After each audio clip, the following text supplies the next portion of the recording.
காணொலி பார்க்கக்கூடிய அனைவருக்கும் வணக்கம். நான் உங்கள் கார்த்திக். மீண்டும் சந்திப்பதில் பெரும் மகிழ்ச்சி. தொடர்ந்து தேர்தலுக்கான ஓட்டு பதிவு நாள் முடிந்ததுக்கப்புறம் எக்ஸிட் போல் அப்படின்னு சொல்லி ஒன்று நடத்துவாங்க. அதோட தாக்கம் வந்து சோசியல் மீடியா மூலமாக மக்களுக்கு மிகப்பெரிய ஒரு அதிருப்தியையும் மிகப்பெரிய ஒரு எதிர்பார்ப்பு, ஏமாற்றங்கள், இந்த மாதிரியான ஒரு மன ரீதியான ஒரு தாக்கத்தை ஏற்படுத்திக்கிட்டு இருக்கு. அது ரொம்ப பரவலாகவும் பேசப்பட்டு இருக்கு. எல்லா விமர்சகர்கள், அரசியல் பற்றி பேசக்கூடிய கருத்தாளர்கள், ஒரு கட்சி சார்ந்திருக்கக்கூடிய நபர்கள் எல்லாருமே இது மிகப்பெரிய அளவில் ஒரு பேசப்படும் பொருளாக மாற்றிக்கிட்டு இருக்காங்க. ஆனால் எல்லா விவாதங்கள்லையும் ஒரு கட்சி மட்டுமே இருக்காது, நாம் தமிழர் கட்சி மட்டுமே இருக்காது. நாம் தமிழர் கட்சியோட செயல்பாடுகள், அவங்களோட முன்னேற்பாடுகள், களத்தில் நின்று போராடினது, தேர்தல் பரப்புரையில் என்னென்ன நிகழ்வுகள் நடந்தது, மக்கள் காசு கொடுத்த நிகழ்வு, மாநாடு பற்றின தகவல் எதுவுமே வந்து இது வரைக்கும் சோசியல் மீடியாவில் மட்டும்தான் பார்க்கணுமே தவிர அரசியல் விவாதங்களில் இதை பற்றி நம்ம அதிகமாக பேசப்பட பொருளாக பார்க்க முடியாது. அதை தொடர்ந்து தான் இந்த எக்ஸிட் போலுங்கிற இந்த தேர்தலுக்கு பிந்தைய கருத்து கணிப்புங்கிற ஒரு நடைமுறையான ஒரு விஷயம். இதுலேயும் வந்து பார்த்தீங்கன்னா என்டிகேவோட பேர் இல்லை, எப்போவுமே தவிர்த்துக்கிட்டு இருப்பாங்க. இப்போ முழுமையாக தவிர்த்துட்டாங்க. அங்கீகரிக்கப்பட்ட கட்சி பேர் இல்லாமல் இருக்குது, நாம் தமிழ் கட்சி பேர் இல்லாமல் இருக்குது. ஏன் இந்த மீடியாக்கள், இது இந்தியாவில் உள்ள மிகப்பெரிய ஒரு மீடியாவாக இருக்கட்டும், செய்தி சேனல்களாக இருக்கட்டும், தமிழ்நாட்டில் உள்ள செய்தி ஊடகங்களாக இருக்கட்டும், இவங்க எல்லாருமே நாம் தமிழ் கட்சியை வெறுக்கிறதுக்கு என்ன காரணமாக இருக்கும்? ஏன் ஒரு மாற்றாரு? ஏன் விஜய் இப்போ சீமானவர்கள் நாம் தமிழ் கட்சியை 16 ஆண்டு காலம் கொண்டு போய்கிட்டு இருக்காங்க. விஜயர்கள் கட்சி ஆரம்பித்து 3 ஆண்டு காலம் தான் இருக்குது. விஜயருக்கு கொடுக்கக்கூடிய முக்கியத்துவம் 16 ஆண்டு காலமாக களத்தில் நிற்கக்கூடிய நாம் தமிழ் கட்சிக்கு இன்னதி கொடுக்கப்படாமல் இருக்கிறதுக்கு காரணம் என்ன? இது எல்லாமே மிகப்பெரிய ஒரு சந்தேகத்தை ஏற்படுத்துது. இந்த சந்தேகத்துக்கு என்னோட சார்பாக நான் என்ன நினைக்கிறேன்னா, முழுக்க நாம் தமிழ் கட்சி தான் இங்கே இருக்கக்கூடிய அரசியலுக்கே மாற்றான ஒரு அரசியலை கொண்டு வரப்போகுது. அதனால தான் இதை வந்து நம்ம தவிர்க்க பார்க்குறாங்கன்னு நான் நினைக்கிறேன். இப்போ விஜயர்கள் மாற்று அரசியல் கொடுக்குறதா இருந்தாங்கன்னா மீடியாவில் வெளிச்சு காட்டவே தேவையில்லை. சமீப காலமாகவே மக்கள் இடத்துல ஒரு பேசும்படு பொருள் இருக்குது. மீடியா வந்து ஆளுகிற அரசு சார்பாக தான் செயல்படும் சொல்லி ஒரு பேசும்படு பொருள்கள் இருந்துட்டு இருக்கு. அது வந்து உண்மைத்தன்மையாக இருக்கிற அளவுக்கு தான் நம்ம சில பிரச்சனைகள்லாம் மீடியாக்கள் எடுத்து பேசுகிறதே இல்லை. முக்கியமான பிரதான பிரச்சனைகள்லாம் இருக்கும். எங்கேயோ ஒரு கிராமத்தில் ஒரு பிரச்சனை நடந்திருக்கும், அது வந்து ஒரு துண்டு செய்தி மாதிரி போட்டுட்டு அதை அப்படியே அடுத்து மாற்றிக்கிட்டே இருப்பாங்க. இப்போ வந்து பார்த்தீங்கன்னா முக்கியமாக விஜய் அவர்கள் ஏதாவது மாநாடு நடத்தினார்னா வீட்டிலிருந்து ஃபுல் டெலிகாஸ்ட் எல்லா சேனலும் பாட்டை போட்டுருவாங்க. அன்னைக்கு நடக்கக்கூடிய தமிழ்நாட்டு பிரச்சனைகள் எதுவுமே பேச மாட்டாங்க. இதுதான் நமக்கு சந்தேகத்தை வர வைக்குது. இதை தொடர்ந்து எக்ஸிட் போல் முன்னாடி வந்து முந்தைய கருத்து கணிப்புலையும் சீமானோட வாக்கு சதவீதம் குறைஞ்சிரும், சீமானோட வாக்கே இல்லாமல் போயிடும், 1க்கு 2க்கு போயிடுவாங்க, வாங்கின 8.3 விழுக்காடு சுத்தமாக இல்லாமல் போயிடும், விஜய்க்கு எல்லாமே போயிடுச்சு. அதாவது எப்படி கொண்டு வந்துட்டாங்கன்னா, முந்தைய கருத்து கணிப்புக்குள்ள என்ன சொன்னாங்கன்னா வாக்கு குறைஞ்சிட சொன்னாங்க. இப்போ என்ன சொல்றாங்கன்னா விஜய் வந்து யார் சிஎம் ஆவாங்க அப்படிங்கிற நிர்ணயம் பண்ணக்கூடிய இடத்துல இருப்பாருன்னு சொல்றாங்க.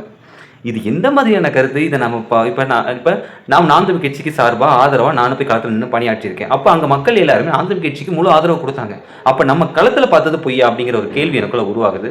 நாங்கள் நேரடியாக தமிழ் தேசியவாதிகள் நாங்கள் போய் களத்தில் பார்த்தோம், மக்களை சந்தித்தோம், துண்டறிக்கை கொடுத்தோம், அவங்க பிரச்சனைகள் நானும் கேட்டேன், அவங்களே வெளிப்படையாக சொன்னாங்க, அவங்களோட நிலைப்பாட்டையே சொன்னாங்க. இவ்வளோ நிகழ்வுகள் நாங்கள் நேரடியாக அனுபவத்தை பார்த்துட்டு களத்தில் சந்தித்து தேர்தல் மூலமாக வாக்குகளை சேகரித்து நாம் தமிழ் கட்சியோட தமிழ் தேசிய கொள்கையை மக்கள்கிட்ட கொண்டு போய் சேர்த்து இவ்வளவு போராட்டங்கள் நாங்கள் மேற்கொள்ளும் பொழுது இந்த செய்தி ஊடகங்கள் எக்ஸிட் போல்னு ஒரு கான்செப்டை உருவாக்கி அதன் மூலமாக மக்களுக்கு வந்து உண்மையின் நிலவரம் என்ன, கள நிலவரம் என்னங்கிறதை சொல்லாமல் மறைக்கிறாங்க. நாம் தமிழ் கட்சி பேர் எப்பவுமே இருக்காது. அங்கீகரிக்கப்பட்ட கட்சியானதுக்கப்புறமும் பேர் வைக்க மாட்டேங்கிறாங்கன்னா இது எப்படி நம்ம எடுத்துக்கிறது? ஒரு அரசியல் பறக்கக்கூடியவங்க, ஒரு அரசியல் நம்ம பேசணும்னு நினைக்கிறோம், ஒரு அரசியல் ஈடுபாடோடு இருக்கணும்னு நினைக்கக்கூடிய புதுசாக அவருடைய இளைஞர்கள் இதை எப்படி பார்ப்பாங்க? அவங்க டிவிக்கு ஆதரவாக இருக்கலாம், டிஎம்கே ஆதரவாக இருக்கலாம், ஏடிஎம்கே ஆதரவாக இருக்கலாம். ஒரு கொள்கை ரீதியாக, சித்தாந்த ரீதியாக கருத்துக்களை உள்வாங்கி ஒரு கட்சிக்கு ஆதரிக்கக்கூடிய ஒரு நபர் இந்த செயல்பாடு எப்படி பார்ப்பாங்க? இது வந்து நம்ம முற்றிலுமே ஏற்றுக்கொள்ளவே முடியாது. அதே மாதிரி எக்ஸிட் போலில் வந்து பார்த்தீங்கன்னா நாம் தமிழ் கட்சி பேர் இல்லை, நாம் தமிழ் கட்சியோட வாக்கு எண்ணிக்கை காட்டலை, அவங்க எத்தனை சீட்டு வின் பண்ணுங்கிறதை காட்டலை, மற்றவை அப்படிங்கிற பேரோட நிப்பாட்டிட்டாங்க. இதில் இன்னொரு கொடுமை என்னென்னா மற்றவையின் பேர் வச்சுட்டாங்க. மற்றவையின் பேர் வச்சுட்டா நீங்கள் அந்த இடத்துல எந்த ஒரு ஃபோட்டோ ஃப்ரேமும் இல்லாமல் இருக்கணும். நீங்கள் சீமானோட புகைப்படத்தை, அவரோட பாஸ்போர்ட் சைஸ் ஃபோட்டோ வந்து பிளர் பண்ணி வச்சுருக்கீங்க. அது பிளாக்ல இருந்தாலும் தெரியுது, சீமானோட புகைப்படம் தான் தெரியுது. உங்களுக்கு ஒன்று சீமான் அண்ணன் அவர்களோட புகைப்படத்தை வச்சு கீழே நாம் தமிழர் கட்சின்னு போடலாம், இல்லையா மற்றவன் போட்டிங்கன்னா அந்த இடத்துல எதுவுமே பண்ண ஒரு இன்ட்டு போட்டலாமே. ஆனால் சீமானோட உருவம் தெரிகிற மாதிரியான ஒரு பிளாக் கலரில் ஒரு உருவம் தெரிகிற ஷேடோ இமேஜ் வச்சுருக்கீங்க. இந்த மாதிரியான நிகழ்வு நடந்துருக்கு. ஆனால் நான் களத்தில் நின்று பண்ணிட்டுருக்கேன். என்ன மாதிரி நிறைய நபர்கள் நாம் தமிழ் கட்சியை முந்தைய காலத்தில், நான் இப்போ தான் கட்சிக்கு ஆதரவாக இருக்கிறேன்னு தவிர எனக்கு முந்தைய அனுபவம் கொண்டு நிறைய நபர்கள் இருக்காங்க, அண்ணன்கள் இருக்காங்க, தம்பிங்க இருக்காங்க. அவங்களோட அரசியல் செயல்பாடு பார்க்கும்போது நமக்கு ஆச்சரியமாக இருக்குது. அந்த அளவுக்கு மிகப்பெரிய ஒரு தாக்கத்தை தமிழ் தேசிய இளைஞர்கள் மத்தியில் கொண்டு வந்திருக்கு. என்னாலே அதை உணர முடியுது. நான் வந்து ஒரு அரசியல் ரீதியாக, ஒரு தேர்தல் ரீதியாக நான் அரசியல் கட்சியில் பயணிக்கும் பொழுது என்னை விட ஆகச் சிறந்த கருத்துக்களை அங்கே உள்ள சின்ன பிள்ளைங்க பேசுகிறாங்க. நான் ஆச்சரியப்பட்டு போனேன். அந்த இடத்துக்கு கொண்டு வந்தது நாம் தமிழர் கட்சி, அந்த இடத்துக்கு கொண்டு வந்தது தமிழ் தேசியம். இது எல்லாமே ஒருங்கிணைச்சு பண்ணி அதுக்கு முன் உதாரணமாக இருக்குது அண்ணன் சீமான் அவர்கள். மாபெரும் ஒரு இளைஞர் பட்டத்தில் அரசியல் வகைப்படுத்திருக்காரு. விஜய் அவர்கள் வந்தப்போ நிறைய பேர் அரசியல் பேச ஆரம்பிச்சாங்க. எந்த மாதிரியான அரசியல் கையில் எடுத்தாங்கிறத நீங்கள் கேள்வியாக இருக்குது. நாம் தமிழ் கட்சி இளைஞர்கள், தமிழ் தேசியவாதிகள் எடுக்கக்கூடிய அரசியல் ஒரு பக்கமும், டிவிகே சார்புடைய, திராவிடம் சார்புடைய நபர்கள் வைக்கக்கூடிய அரசியல் ஒரு பக்கத்தை ரெண்டையும் நீங்கள் ஒப்பிட்டு பாருங்கள். பொதுமக்களை நீங்கள் ஒப்பிட்டு பாருங்கள். மீடியாக்கள் எல்லாமே சொல்லுவாங்க, மீடியாக்கு exit poll, pre polling, exit polling இது எல்லாமே முந்தைய கருத்து கணிப்பு, பிந்தைய கருத்து கணிப்பு அப்படிங்கிற ஒரு புது கான்செப்டை உருவாக்கி மக்கள்கிட்ட ஒரு கருத்துக்களை திரிச்சுக்கிட்டே இருப்பாங்க. ஆனால் அது எதுவுமே உண்மை இல்லை, எதுவுமே உண்மை இல்லை. இது நம்ம எப்படி எடுத்துக்கிறது? ஆனால் உண்மைத்தன்மை என்னங்கிறது மக்களுக்கு தெரியுங்க நம்பிக்கை எனக்கு இருக்குது. நான் மக்களை முழுமையாக நம்புகிறேன். களத்தில் நின்னனால மக்கள் சொல்லக்கூடிய கருத்துக்களை நான் உள்வாங்கினால சொல்கிறேன். களம் வேறு மாதிரி இருக்குது. கருத்து கணிப்புக்கு களத்துக்கு சம்மந்தமே இல்லை. தமிழ் தேசியவாதிகள் சரி, நாம் தமிழ் கட்சி ஆதரவாளர்கள் சரி, நாம் தமிழ் கட்சி உறுப்பினர்கள், பொறுப்பாளர்கள் எல்லாத்துக்கும் உங்கள் தம்பியை நான் சொல்லக்கூடிய, உங்களோட தமிழ் தேசிய கொள்கையை உள்வாங்கின ஒரு இளைஞனாக நான் சொல்லக்கூடிய விஷயம் என்னென்னா, கருத்து கணிப்புக்கும் களத்துக்கு சம்மந்தமே இல்லை. கருத்து கணிப்பில் சொல்லக்கூடிய எந்த நிகழ்வும் களத்தில் நாங்கள் பார்க்கவே கிடையாது. முற்றிலும் பயங்கரமான முரண்பாடுகள், ஒற்றுமையே இல்லை. கருத்து கணிப்புக்கும் சம்மந்தம் இல்லை, களத்துக்கு சம்மந்தமே இல்லை. களத்தில் நம்ம வேறு விதமான அனுபவங்களை தான் நம்ம பார்க்குறோம், வேறு விதமான நேராக பார்க்குறோம். என்ன மக்களோட மனநிலைமை எப்படி இருக்குன்னு பார்க்குறோம்.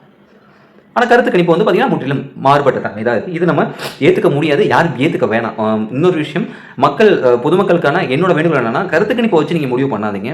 நாட்டோட நடப்பு, அரசியல் செயல்பாடு, ஒரு கட்சியை நீங்கள் ஆதரிக்கிறதா இருந்தீங்கன்னா அந்த கட்சியோட கொள்கை முதல்ல பாருங்க, அந்த கட்சியோட தொலைநோக்கு என்னன்னு பாருங்க, அந்த கட்சியோட செயல்பாடுகள் பாருங்க, தலைமையோட செயல்பாடு, அரசியல் செயல்பாடு, மக்கள் போராட்டத்தில் கலந்து கொள்ளக்கூடிய நிகழ்வுகள், ஆளுகிற அரசு மக்களுக்கு எதிராக ஏதாவது திட்டங்கள் கொண்டு வந்தாங்கன்னா அப்போ அந்த கட்சி எடுக்கக்கூடிய முடிவுகள், நாட்டில் நடக்கக்கூடிய எல்லா செய்திகளையும் அவர் உள்வாங்குறாரா, எல்லாமே கவனிக்கிறாரா, செய்தியாளர்கள் சந்திக்கிறாங்களா, செய்தியாளர் சந்திக்கிற எல்லா கேள்விகளுக்கும் பதில் சொல்கிறாரா, இது எல்லாமே கவனிங்க. நான் நாம் தமிழ் கட்சியை ஆதரிங்க அப்படின்னு நான் சொல்லலை, தமிழ் தேசிய கொள்கையை உள்வாங்குங்க நான் சொல்கிறேன். ஏன்னா தமிழ் தேசிய கொள்கை நான் உள்வாங்கினால அதோட அருமைத்தன்மை எனக்கு புரியுது. ஆகச்சிறந்த ஒரு கொள்கை தமிழ் தேசிய கொள்கை. நீங்கள் தமிழ் தேசிய கொள்கை உள்வாங்கிட்டீங்கன்னா உங்களால் சரியான நிலைப்பாடு எடுக்க முடியும். திராவிடம் 60 ஆண்டுகாலம் ஆட்சி பண்ணிட்டாங்க, நமக்கு அது போதும். நான் போதும்னு நினைக்கிறேன். அடுத்து நான் புது ஒரு மாற்றத்தை நான் எதிர்பார்க்குறேன். என் தாய் தந்தையர் வரைக்கும் திராவிடம் போதும், நமக்கு அப்புறம் புதுசாக தமிழ் தேசியம் வரட்டுமே, வந்து ஆட்சி பண்ணட்டுமே. என்ன பண்ணு தமிழ் தேசியம், என்ன பண்ண போகுது, மண்ணுக்கு என்ன பண்ண போகுது, நாட்டுக்கு என்ன பண்ண போகுது, மக்களுக்கு என்ன நலன் வச்சிருக்கு, என்ன திட்டங்கள் வச்சிருக்கிறத இது அரியணையில் உட்கார வச்சதான், நம்ம அதிகாரத்தில் உட்கார வச்சதான் நம்மளால் தெரிஞ்சுக்க முடியும். அதனால மக்கள் எல்லாருமே தமிழ் தேசிய கொள்கையை உள்வாங்குங்க. கருத்து கணிப்பு, இந்த மாதிரியான அரசியல் விமர்சகர்கள், இந்த மாதிரியான செய்தியாளர்கள், ஊடகவியாளர்கள், அரசியல் யூக வகுப்பாளர்கள், இவங்க சொல்றதெல்லாம் எதுவுமே நீங்கள் மைண்டில் எடுத்துக்காதீங்க. அவங்க சொல்ற கருத்துக்கும் களத்தில் உள்ள செயல்பாடுக்கு சம்மந்தமே இருக்காது. பொதுமக்களோட நிலைப்பாடே வேற. ஆனால் இப்போ எல்லாருமே இதை ஒரு மிகப்பெரிய ஒரு அஜெண்டாவாக எடுத்து பண்ணிட்டு இருக்காங்க. மக்கள்கிட்ட நேரடியாக திணிக்கிறாங்க, இதுதான் நிகழ்வு, இதுதான் உண்மைத்தன்மை சொல்லி நேரடியாக திணிக்கிறாங்க. இதை ஒரு தமிழ் தேசியவாதியாக என்னால் இதை ஏற்றுக்கொள்ள முடியாது. இது முற்றிலும் தவறான ஒரு செயல்பாடு, தவறான ஒரு செயல்முறை தான் சொல்லணும். இன்னொன்று, பொதுமக்களுக்கு நான் சொல்லக்கூடிய விஷயம், இது நீங்கள் நம்ப வேண்டாம். இது முற்றிலும் முரண்பாடோட தான் இருக்குது. கருத்து கணிப்புக்கும் களத்துக்கு சம்மந்தமே கிடையாது. என்னை பொறுத்த வரைக்கும் நாம் தமிழ் கட்சியோட தமிழ் தேசியம் இப்போ 2026 இன்னும் ஒரு வளர்ச்சி அடையப்போது நம்பிக்கை எனக்கு இருக்குது. இன்று இரட்டை இலக்கு விகிதாச்சாரத்தில் வாக்கு சதவீதம் பெறப்போகுது. இன்னொன்று, சட்டமன்ற உறுப்பினர்கள், சிறந்த கருத்தாளர்கள், சிறந்த பேச்சாளர்கள் எல்லாருமே சட்டமன்றத்தில் போக போகிறாங்க. முக்கியமாக சீமானன் உள்பட 2026 தான் தமிழ் தேசியத்துக்கு அதிகாரத்துக்கான ஒரு தொடக்க புள்ளியாக இருக்க போகிற நம்பிக்கை எனக்கு இருக்குது. ஏன்னா நான் களத்தில் நேரடியாக மக்களோட அனுபவத்தை கேட்டு நான் தெரிஞ்சுக்கிட்டேன், பயணித்தேன், மக்களை நான் சந்தித்தோம், மக்கள்கிட்ட நான் பேசினேன், மக்களோட உரையாடி இருக்கோம். அந்த நம்பிக்கையில் தான் நாங்கள் சொல்கிறோம். மீண்டும் இன்னொரு விஷயம், இப்போ நாம் தமிழ் கட்சி ஒருவேளை இந்த ஊடகங்கள் பேசக்கூடிய மாதிரி வாக்கு சதவீதம் குறைஞ்சாலும் சரி, வாக்கே இல்லாமல் போனாலும் சரி, தமிழ் தேசியவாதியாக நான் ஒன்று சொல்கிறேன், தமிழ் தேசியவாதிகள் நாங்கள் அனைவருமே மக்களுக்கு ஒன்றாக நிற்போம், மக்களுக்காக போராடுவோம், வாழ்ந்தால் மக்களுக்காக வாழும், செத்தாலும் மக்களுக்காக சார்வோம். நான் எடுக்கக்கூடிய அரசியல் செயல்பாடு என்னுடைய வருங்கால தலைமுறைகளுக்கு, என்னுடைய நண்பன் வருங்கால தலைமுறைகளுக்கு, காணொலி பார்க்கக்கூடிய உங்கள் தலைமுறைகளுக்கு ஆகச்சிறந்த ஒரு அரசியல் வேணும்னு என்னை போன்ற பல இளைஞர்கள் நினச்சிக்கிட்டு இருக்காங்க. நாங்கள் எல்லாருமே களத்துக்கு வரதுக்கு காரணம் என்னோட தாய் தந்தையர்கள் செய்த தவிர நாங்கள் மாற்றணும்னு நினைக்கிறோம். அதனால தான் நாங்கள் இவ்வளோ பெரிய ஒரு அரசியல் செயல்பாட்டை எடுத்துகிட்டு இருக்கோம். நீங்கள் இதை விமர்சனம் பண்ணுங்கள், நீங்கள் எப்படி வேணால் நீங்கள் எங்களை எடுத்துக்கலாம். ஆனால் எங்களுக்கு தமிழ்நாடுங்கிறதுனால தமிழ் மக்களுக்கு தான் அந்த செயல்பாட்டில் உறுதியாக இருக்கிறோம். இதை பற்றின கருத்துக்கு என்னங்கிறத நீங்கள் கமெண்ட் பாக்ஸில் கமெண்ட் பண்ணுங்கள். மீண்டும் இன்னொரு அரசியல் செயல்பாடு உங்களை சந்திக்கும் வரை உங்களை விடைபெறுவது உங்கள் கார்த்திக். வாழ்க தமிழ்.